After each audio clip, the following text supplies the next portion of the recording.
Hello दोस्तों, नमस्कार। स्वागत है आपका ज्ञान अड्डा चैनल में।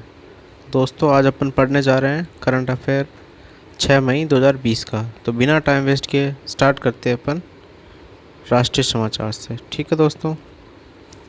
तो वीडियो कॉन्फ्रेंसिंग के माध्यम से आयोजित किया गया बांस कॉन्क्लेव। ठीक है दोस्तों। तो हाल ही में वीडियो कॉन्फ्रेंसिंग के माध्यम से बांस कॉन्क्लेव आयोजित किया गया। ठीक है, जिनमें पूर्वोत्तर क्षेत्र विकास मंत्रालय, केंद्रीय कृषि मंत्रालय के प्रतिनिधियों और विभिन्न क्षेत्रों के हितधारकों ने भाग लिया। ठीक है दोस्तों। और इस सम्मेलन को केंद्रीय पूर्वोत्तर क्षेत्र विकास राज्य मंत्री स्वतंत्र प्रभार डॉक्टर जितेंद्र सिंह ने संबोधित किया था। ठीक है दोस्तों। तो इससे रिलेटेड अपने को क्या क्वेश्चन पूछा जा सकता है, तो वो है कि हाल ही में वीडियो कॉन्फ्रेंसिंग के द्वारा कौन सा कॉन्क्लेव आयोजित किया गया, तो वो है बांस कॉन्क्लेव। और इसको किसने संबोधित किया था, तो वो है जितेंद्र सिंह के द्वारा। ठीक है दोस्तों।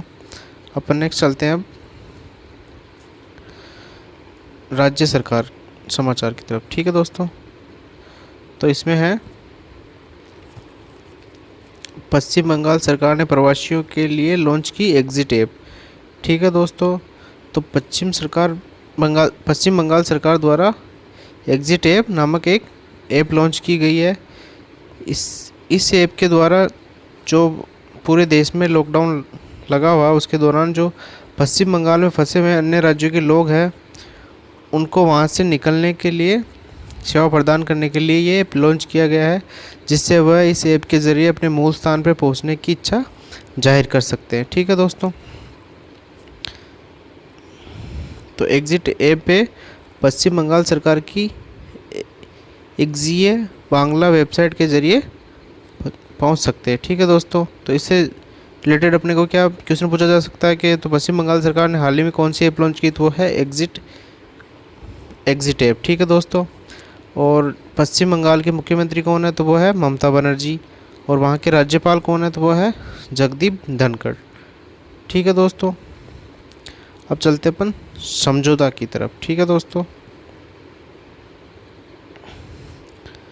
तो CSIR IGIB पार्टनर्स ने नो हाउ लाइसेंस के लिए टाटा सन्स के साथ की साझेदारी। ठीक है दोस्तों। तो CSIR की समर्थित प्रयोगशाला institute of genomics and integrative biology मतलब IGIB ने कोविड-19 की जल्दी इलाज के कार्यान्वयन के लिए टाटा सन्स के साथ फीलूडा के नाम के लिए नो हाउ के लाइसेंस प्रदान करने के लिए समझौता ज्ञापन पर हस्ताक्षर किए। ठीक है दोस्तों। तो FNCAS 9 editor linked uniform detection ऐसे फीलूडा को वर्तमान कोविड-19 स्थिति को कम करने और बड़े पैमाने पर प्रशिक्षण करने को पूरा करने के लिए डिज़ाइन किया गया है। ठीक है दोस्तों। तो इसका जो फ़ायदा है वो है कि इसकी लागत कम है, इसके इस्तेमाल में आसानी के साथ साथ महंगी QPCR मशीनों पर निर्भरता नहीं है। ठीक है दोस्तों। तो इससे रिलेटेड अपने को क्या क्वेश्चन पूछा सकता था, हाल ही में किस समझौते पे हस्ताक्षर किए थे टाटा सन्स के साथ साझेदारी में, तो वो है नो हाउ लाइसेंस के लिए टाटा सन्स के साथ CSIR IGB के पार्टनर्स ने हस्ताक्षर किए। ठीक है दोस्तों। अब चलते अपन नियुक्तियों की तरफ। ठीक है। तो दोस्तों, कृष्णन रामचंद्रन बने मैक्स बुपा के नए MD और CEO। ठीक है दोस्तों। तो मैक्स बुपा हेल्थ इंश्योरेंस द्वारा कृष्णन रामचंद्र को कंपनी का नया प्रबंध निदेशक MD और मुख्य कार्यकारी अधिकारी मतलब CEO नियुक्त किया गया है। ठीक है दोस्तों। वह आशीष मल्होत्रा की जगह लेंगे। ठीक है। और वह पहले अपोलो म्यूनिक हेल्थ इंश्योरेंस के CEO के रूप में कार्यरत थे। ठीक है दोस्तों। उन्हें स्वास्थ्य बीमा, स्वास्थ्य सेवा और जीवन विज्ञान सेगमेंट का लगभग 23 वर्षों का अनुभव है। ठीक है दोस्तों। तो अपने को इससे रिलेटेड क्या क्वेश्चन पूछा जा सकता है, तो मैक्स बुपा के नए CEO कौन है, तो वो है कृष्णन रामचंद्रन। ठीक है दोस्तों। कृष्णन रामचंद्रन ये MD और CEO है। ठीक है। मैक्स बुपा हेल्थ इंश्योरेंस की स्थापना कब हुई, तो वो 2008 में हुई थी। और मैक्स बुपा हेल्थ इंश्योरेंस का मुख्यालय कहाँ, तो वो नई दिल्ली में स्थित है। ठीक है, अब चलते हैं अपन नेक्स्ट, तो है अशोक माइकल पिंटो होंगे IBRD के में अमेरिकी के नए प्रतिनिधि। ठीक है दोस्तों, तो अमेरिकी राष्ट्रपति डोनाल्ड ट्रंप ने भारतीय अमेरिकी वकील अशोक माइकल पिंटो को वर्ल्ड बैंक की ऋण शाखा international bank for reconstruction and development IBRD के प्रतिनिधि के रूप में मनोनीत किया। ठीक है दोस्तों, तो उन्हें 2 वर्ष के कार्यकाल के लिए IBRD के अमेरिकी वैकल्पिक कार्यकारी निदेशक के रूप में मनोनीत किया गया है। वर्तमान में वह संयुक्त राज्य अमेरिका के राज्य कोष विभाग मतलब डिपार्टमेंट ऑफ द ट्रेजरी में अंतर्राष्ट्रीय मामलों के अपर सचिव के सलाहकार के रूप में कार्यरत है। तो इसमें से ये क्वेश्चन पूछा जा सकता है अपने को कि हाल ही में IBRD के निदेशक के रूप में किसे चुना गया, तो वह है अशोक माइकल पिंटो। ठीक है, प्रतिनिधि के रूप में अशोक माइकल पिंटो को चुना गया है। ठीक है, अब इससे रिलेटेड अपने को और क्या क्वेश्चन पूछा जा सकता है, तो वो है विश्व बैंक का मुख्यालय कहाँ, तो वो है वॉशिंगटन DC US में। और विश्व बैंक के अध्यक्ष कौन है, तो वो है डेविड रॉबर्ट मालपास। ठीक है, और विश्व बैंक का आदर्श वाक्य है working for a world free of poverty. ठीक है दोस्तों, अब नेक्स्ट चलते अपन पुरस्कार की तरफ। ठीक है, तो सौरभ लोढ़ा ने जीता साल 2020 का young career award in nano science and technology में। ठीक है दोस्तों, तो IIT बॉम्बे के प्रोफेसर सौरभ लोढ़ा को वर्ष 2020 का young career award in nano science and technology में मिला है। ठीक है, इनको नैनो साइंस एंड टेक्नोलॉजी में ये पुरस्कार दिया गया है विज्ञान और प्रौद्योगिकी विभाग DST द्वारा। ठीक है दोस्तों, उन्हें इस पुरस्कार से 2 आयामी वैन डेर वाल सामग्री के आधार पर सिलिकॉन और नैनो इलेक्ट्रॉनिक उपकरणों के अतीत में तर्कसंगत ट्रांजिस्टर प्रौद्योगिकियों के विकास में उनके महत्वपूर्ण योगदान के लिए ये पुरस्कार दिया गया है। ठीक है दोस्तों, अब नेक्स्ट अपन मार्कस वॉलनबर्ग पुरस्कार 2020 की हुई घोषणा।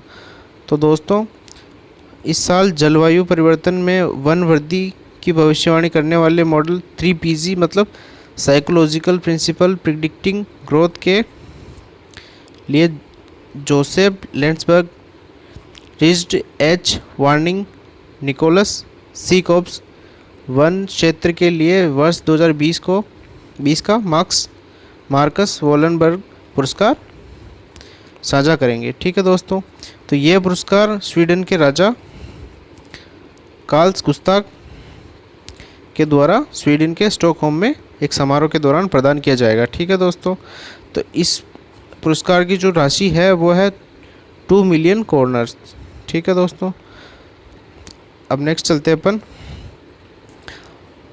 व्लादिमीर पुतिन ने किम जोंग उन को द्वितीय विश्व युद्ध मेडल से क्या सम्मानित है। ठीक है दोस्तों, तो रूसी राष्ट्रपति व्लादिमीर पुतिन ने नाजी जर्मनी जीत की 75वीं वर्षगांठ के अवसर पर उत्तर कोरिया के तानाशाह किम जोंग उन को स्मारक चिन्ह युद्ध मेडल से सम्मानित किया। ठीक है दोस्तों, तो उत्तर कोरियाई नेता किम जोंग उन को द्वितीय विश्व युद्ध मेडल उत्तर कोरियाई क्षेत्र में मारे गए सोवियत सैनिकों की स्मृति को संरक्षित करने में उनकी भूमिका के लिए दिया गया है। ठीक है दोस्तों, तो इसमें अपन को क्या क्वेश्चन पूछा जा सकता है, तो ये कौन सी वर्षगांठ थी, तो वो 75वीं वर्षगांठ के लिए दिया गया था। और किसको दिया गया था, तो वो किम जोंग उन को दिया गया था। ठीक है, अब इससे रिलेटेड अपने को और क्या क्वेश्चन पूछा जा सकता है, तो रूस की राजधानी क्या है, तो वह मॉस्को, रूस मुद्रा रूसी रूबल और उत्तर कोरियाई राजधानी प्योंगयांग। ठीक है, और उत्तर कोरिया की मुद्रा है वो है उत्तर कोरियाई वॉन। अब चलते हैं अपन रक्षा समाचार की तरफ। ठीक है, तो इसमें अपना पहला समाचार है भारतीय नौसेना ने लॉन्च किया ऑपरेशन समुद्र सेतु। ठीक है दोस्तों, तो हाल ही में भारतीय नौसेना द्वारा समुद्र सेतु नामक एक नया अभियान शुरू किया गया है। समुद्र सेतु का अर्थ है सी ब्रिज यानी समुद्र पुल। ठीक है दोस्तों, ये ऑपरेशन कोविड-19 महामारी के दौरान विदेशों में फंसे भारतीय नागरिकों को वापस लाने के प्रयास के रूप में शुरू किया गया है। समुद्र सेतु के प्रथम चरण में के तहत भारतीय नौसेना ने के समुद्री जहाज जलस्वा और मगर मतलब INS जलस्वा और INS मगर इस समय मालदीव गणराज्य के माले बंदरगाह के रास्ते में है, जो 8 मई 2020 से निकासी अभियान शुरू करेंगे। ठीक है दोस्तों, तो अभी हाल ही में भारतीय नौसेना ने कौन सा ऑपरेशन लॉन्च किया, तो वह है समुद्र सेतु। ठीक है, और ये क्यों किया गया, जो विदेशों में कोविड-19 महामारी की वजह से विदेशों में जो फंसे गए भारतीय नागरिकों को वापस लाने के लिए शुरू किया गया है। ठीक है, इससे रिलेटेड अपने को और क्या क्वेश्चन पूछा जा सकता है, तो वह है नौसेना स्टाफ के प्रमुख कौन है, तो वह है एडमिरल करमबीर सिंह। और इससे एक क्वेश्चन और पूछा जा सकता है कि इसमें भारतीय नौसेना के कौन से समुद्री जहाज होंगे, तो वह है जलस्वा और मगर। ठीक है दोस्तों, अब चलते पर नेक्स्ट न्यूज़ की तरफ, तो वह है लेफ्टिनेंट जनरल राज शुक्ला ने संभाली ART-RAC की कमान। तो दोस्तों लेफ्टिनेंट जनरल राज शुक्ला ने आर्मी ट्रेनिंग कमांड AR-TRAC की कमान संभाली। ठीक है दोस्तों, तो जनरल शुक्ला को दिसंबर 1982 में रेजिमेंट ऑफ आर्टिलरी में कमीशन किया गया था। उन्हें ईस्टर्न और डेजर्ट थिएटर्स में मीडियम रेजिमेंट आतंकवाद विरोधी अभियानों एक इन्फेंट्री ब्रिगेड घाटी में नियंत्रण रेखा के पास एक इन्फेंट्री डिवीज़न और पश्चिमी सीमा के साथ कमान संभाली थी। ठीक है दोस्तों, तो इससे रिलेटेड अपने को क्या क्वेश्चन पूछा जा सकता है, तो हाल ही में ART-RAC की कमान किसने संभाली, तो वह है राज शुक्ला ने। ठीक है दोस्तों, लेफ्टिनेंट जनरल राज शुक्ला ने।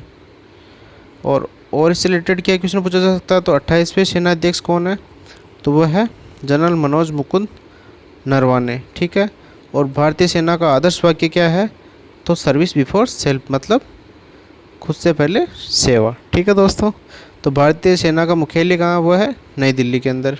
अब चलते अपन खेल समाचार मतलब स्पोर्ट्स न्यूज़ की तरफ।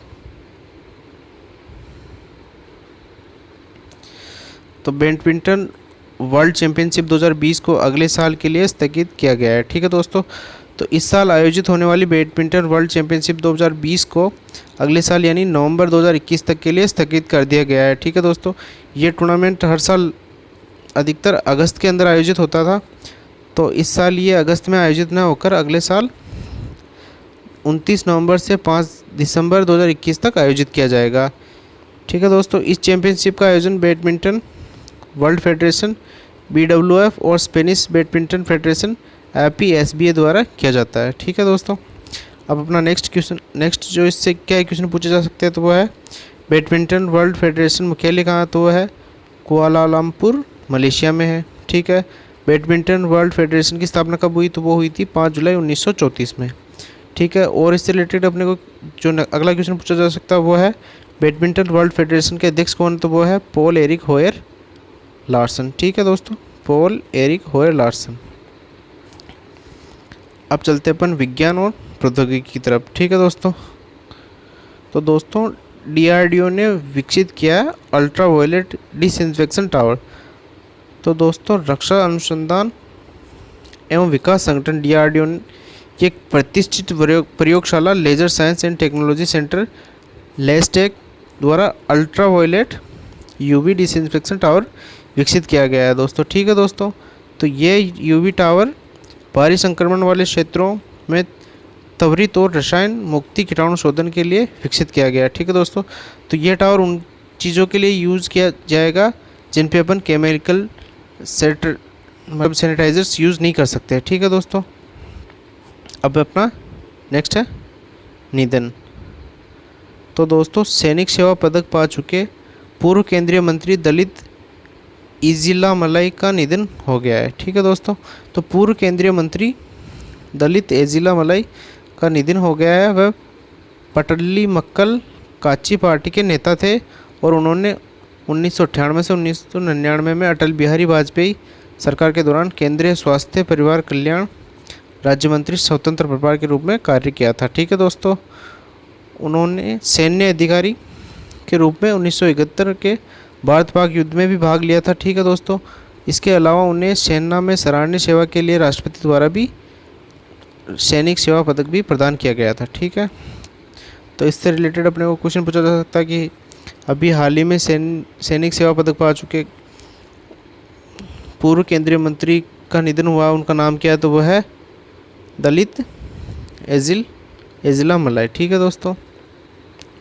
अब अपने अदर समाचार है, मतलब विविध समाचार, तो वो है चंडीगढ़ प्रशासन ने कोविड-19 से जुड़ी सभी सूचनाएं मुहैया कराने के लिए CHD कोविड ऐप लॉन्च की है। ठीक है दोस्तों, तो चंडीगढ़ प्रशासन ने कोविड-19